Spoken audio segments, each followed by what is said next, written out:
Just, I mean, you're used to the heat, so this is easy breezy for you, huh? Yeah, most definitely. I've been out here 5 years, so it's just a little heat, but I look at it as a little extra motivation. It makes us tougher than all the other 31 teams because I don't feel like the heat is like this anywhere else. What's the mindset of going into camp as an undrafted rookie? What goes through your head in these practices every day? Just overall, tune in on the fine details. Tune in on getting better each and every day. That was something that when I first came in, DA and Coach Hodges really told the rookies, the biggest thing is to do your job and get better every day. You're going to mess up on things. It's your first time learning exactly the way the Saints do things. So it's not going to be perfect, but your ideology is to get better each and every day. And that's what I feel like my game plan is every day, to be better than I was the day before. And altogether, that's helping the team. It's making the team better. A lot of times as a rookie, as a undrafted free agent, your mentality is, I got to make the team, I got to make the team. Overall, you're going out there and you're doing your best to make the team better. It's going to make the team better, and they're going to keep you around because you're doing what you can for the team. So my whole mindset has been, what can I do to make the team better, and ultimately that's going to make me better each and every day. Last year with Tulane, I'm sure you knew every read, everything, you knew all the calls. Is your head like swimming right now? How is your head going here with this playbook? Not going to lie, it was swimming and going all over the place rookie minicamp because I had not been in a helmet since January. I had not been, really installing defense since the last year. But after going through rookie minicamp, going through OTAs, everything's starting to slow down tremendously. And they're doing a great job of making sure that we're repeating the installs until everybody gets it down. And that's something that I really love because it gives the young guys a chance to really learn and catch up with the vets. And then also, playing with guys like Pete and DeMario and all the other linebackers, those are extra coaches. So, we're out on the field. Even today, Andrew Dow was out on the field, making sure that I knew everything that was going on, not even in the defensive world, but just the special teams world as well. So, that's just one of the things we got as culturally is just guys that are veterans really looking out for the rookies, making sure they understand what's going on. So it's been lovely. How big of a role has Andrew Dow played for you so far coming in and making that adjustment, that leap to the NFL? Overall, not only just Andrew, but DeMarco Jackson, Nephi, Pete, Ty, the other linebackers, they not looking at us as competition. They looking at us as brothers. They want us to be great because we're going to push them to be even greater. So there's that culture on that linebacker room, the culture on this team. Nobody's really looking at anybody as, I got to beat the next man out. We're all focused on beating the other 31 teams, and that's making everybody better. And so that's one of the things that I really admire about everybody is everybody, being that big brother to the younger guys and pushing us to be better. Is it nice to come in and have somebody that's kind of like a peer in Anthony? Oh, yeah. Anthony is my brother, man. I'm not going to lie. And it's good to have because that was one of the things I had at Tulane coming in with Dorian. I had somebody that, was going through the same thing that I was going through in the same situation. And me and Dorian grew to be great players coming at Tulane. And so me and Anthony got that same mindset. We're not looking at each other, I got to beat this person out, I got to beat this person out. Even in the offseason, we were calling each other. When we got back early, we was in the meeting room with each other, quizzing. So we're on the board. I'm like, Anthony, what do you got on this? What do you got on that? And then we go for about 30 minutes and we flip. He's like, Nick, what do you got on this? What do you got on that? And then ask crazy questions just to see, that we got it all stuck down. So we definitely do that job of, being each other's keeper, especially us being the only two rookies, just making sure that each other are fine-tuned on everything. And it's been good to just be with him. He's a great person, great player. Did you play a lot of special teams in Tulane, 700 and what's the number? I think 786 snaps. Okay. How much are you getting to do that here? And what's kind of been the biggest adjustment from special teams in college to special teams? Overall, the rules have been very different. The rules on the NFL side is very different than the NCAA, but that's just one of the things I just commend the coaches because we spent all last week with Coach Rizzi just going over rules, going over, the differences between the NFL and the NCAA, and that's one of the things that they fine-tune. On this level, it's a whole lot more mental than physical, so just knowing, okay, you can't release until the ball is kicked on punt, and knowing on kickoff, you got to line up on the 34-yard line. It can't go into the ball is kicked, and just the small details that win or lose games. But overall, it's been good to, just watch stuff that Coach Fritz implemented on special teams transfer over and, play that role, kind of the similar techniques. And also just, special teams is something I just look forward to. I'm a special teams player, but I'm a linebacker that can play special teams. And that's something that I just take pride in, just being on kickoff, being on punt, being on punt block, and just helping the team win. If that role is on special teams, then I don't mind doing it, whatever we got to do to win. Has Andrew Dow talked to you a lot about special teams? Yeah. He kind of made his mark on it. Yeah, he even coached me up because last week I was having a little trouble with the wing position. Overall, just trying to set my feet. And so I talked to him after practice. We watched some extra film on it, and he coached me up, and I got it corrected. And then they moved me to the tackle position. And even today, Carl Granderson, he's one of the guys that's been a beast on special teams and playing defensive end. So, I was after a practice period when I was doing punt, I was over there asking him, and he did a great job of explaining the tackle position because, being a guy like myself, I want to be able to play wing, tackle guard, personal protector, anywhere I can on special teams. And just talking to the older guys, and a lot of the guys are undrafted rookies that can, know where I've been. They, lend their helping hand and help me, know the ropes when it comes to special teams. On the linebacker side, when your reps are limited, how are you able to just not only stay focused but try to make an impression when you're not getting that many reps? Just overall, you should be getting a rep at each and every play. Because if you're not getting a rep physically, you should be watching the guys in front of you and getting a mental rep. And that's one thing I'll make sure I do in each and every play. Make sure that, if I'm not in, I'm taking my steps, counting my reads, setting my strengths, and going through, if I was in, what I would be doing on that play. And when I get in, I just make sure that I'm 100%, just 100% to the ball, 100% of my alignment and assignment. And, you're going to make mistakes, but as long as you're making your mistakes full speed, like Coach Hodge just say, violence and speed would make up for those mistakes. And this is one of the things I've been, really dialed into my game. Not really worried about, messing up, but just flying to the ball and just being that person that's all the way around the ball and playing linebacker the way I know how to play it. How was it for you the other day when Coach Fritz came to practice? Man, just to see the smile on his face, to know that, I'm in a position where I'm making everybody proud, from Tulane, from Vicksburg, Mississippi, being at, at another place in the city, to where I can continue to impact the people around me and impact the community. It's been a blessing. I know I'm making Coach Fritz happy, making everybody at Tulane happy, and making everybody back at home in Vicksburg, Mississippi happy. And that's kind of the chip that I wear on my shoulder every day, that I'm playing for something bigger than myself. I'm not only playing, for the Saints, but I'm playing for the city of New Orleans. I'm playing for the University of Tulane, Vicksburg High School, Jones College, everybody that's, helped me on my journey and, made those sacrifices for me as a player. I'm out here playing for them. Last week, my defensive coordinator, Dwight Wilson, he's at Southern Miss, and he came to practice last week. And I was over there looking, I was like, man, it looked like Dwight.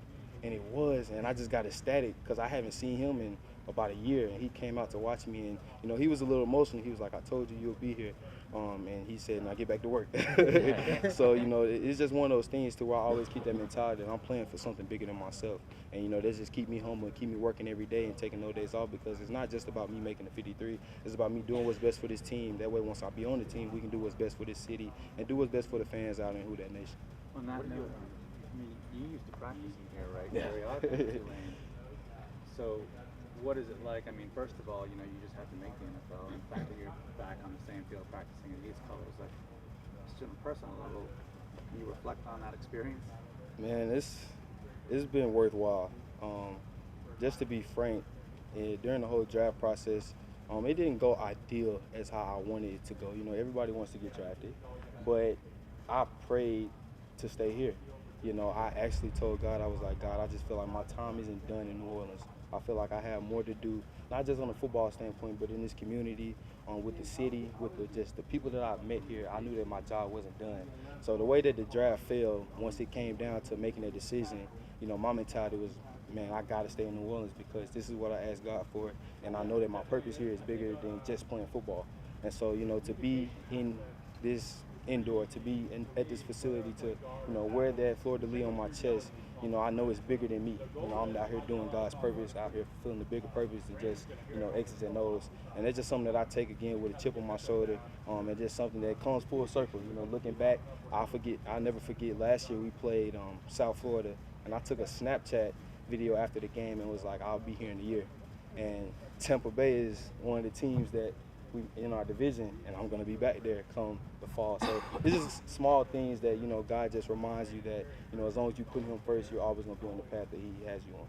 I apologize. A sense of whether you had any tough decisions between the team. Really, after the draft, it came down to Seattle and New Orleans, and I actually, was leaning towards Seattle. My agent told me that Seattle was a great fit. This was before New Orleans even called, so I was a little frustrated because, everybody wants to hear their name called, but, I was just like, okay, I'm about to be in the NFL, let's go up to Seattle. Like, mentally, I was, trying to make myself in a better mood to get it done, and I'll never forget my agent. he said, you know, I'm on the phone with the Saints. And so my heart started jumping. I was like, okay, let's see what the Saints talking about.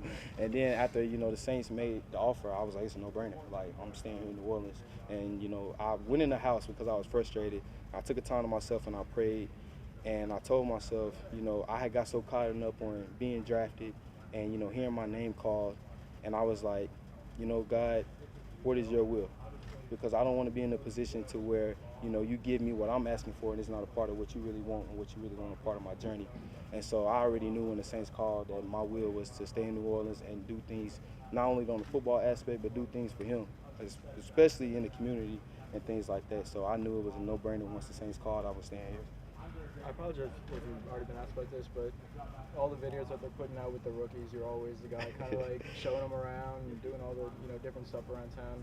Just how much pride do you take in, you know, being the guy who's from here and, you know, kind of being an ambassador for the city? I'm glad you said that because I take a lot of pride in being the guy that's from here. You know, I'm from Mississippi, but I also, you know, think I'm a New Orleans native as well. I've been here for 4 or 5 years. So I take the reins any opportunity I get to tell the guys about the city, because also not being from New Orleans, you may get told a lot of negative things about the city. And since I've been here, you know, I haven't experienced nothing bad about this city. This is a city that loves the New Orleans Saints, you know, loves everybody that loves it back. And that's what I told all the rookies in the beginning. I was like, man, like, this is a beautiful city. Like, this is a beautiful city. Don't worry about the things that people that's not here have to say about it, because I've been here for 4 years and had an amazing experience. The people here are going to love you more than anybody you probably know. Probably love you more than some of your family members, you know. But you got to embrace that. You got to embrace this city. You got to embrace the city, and she will always, you know, love you and embrace you back. So that's just something that, you know, I've been telling the guys, like, I'm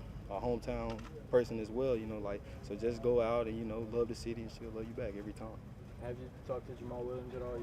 I have. Barbecue sauce on the crawfish, saying he doesn't like beignets. Have you had any conversations with him? I haven't had any conversation with him about the culture of New Orleans, but I will say Jamal is a great human being. He's one of those guys that always has a smile on his face. He's one of those guys that I feel really embodies what the organization tries to have, as far as, you know, people that's in the locker room that's positive and really love their job. And, you know, he's just a fun guy to be around. You know, he's a guy that, you know, I watched growing up, because I actually was a Packers fan growing up. So, you know, watching Jamal and actually being his teammate now, at first was a little starstruck. And when he first walked up to me, he was like, "What's up? I'm Jamal." And I'm like, "Yeah, I know who you are." But, you know, this is one of the things, you know, that the organization has done a great job of, is bringing guys into New Orleans with great character. What are some of the highlights when you show people around? Can you just list a couple of examples? Like, what do you want people to see? Oh, the first thing I want people to see is a beautiful Yeoman Stadium right there in Uptown, you know, home of the 2022, soon to be 2022-2023 back-to-back AAC champs. Remember I said that. I hope y'all got that. All right. So, you know, we got that, and then overall, like, I just feel like we went down to view NOLA downtown, where you can just see a clear place of the city. That is a beautiful museum. It really just shows all different aspects of the city. You can see everything from there. So I feel like that's definitely a great spot to check out. And it's also a place I want to give a shout out to. What's that place? We went there for lunch every Thursday.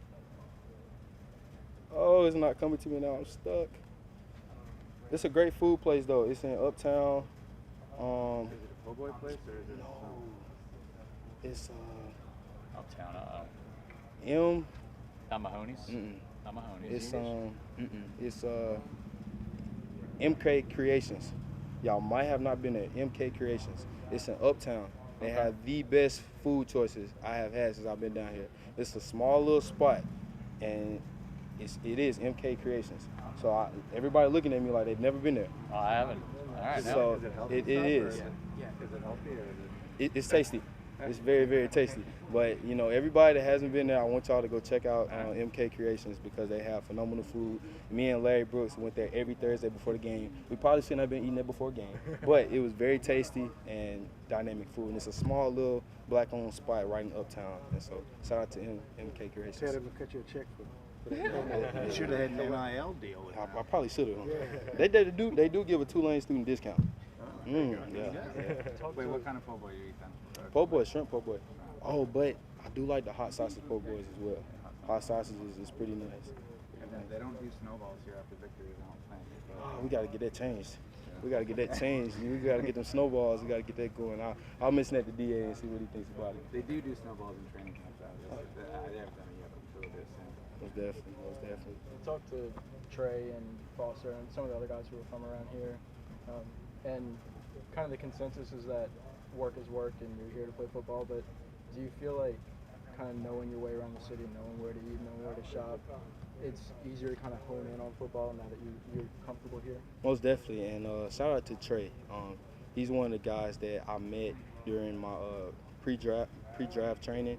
He was training at Tulane, and it's really made me sad to watch him get injured and things like that. So everybody, please keep him in your prayers because he's a great guy. But yeah, that definitely played a role in my decision. Just having that sense of comfort of already being familiar with the area, and another reason why I stayed around here because it just made that transition a little bit better of knowing where you're going, knowing I already had a place and just things like that to make the transition even smoother. So it definitely played a role.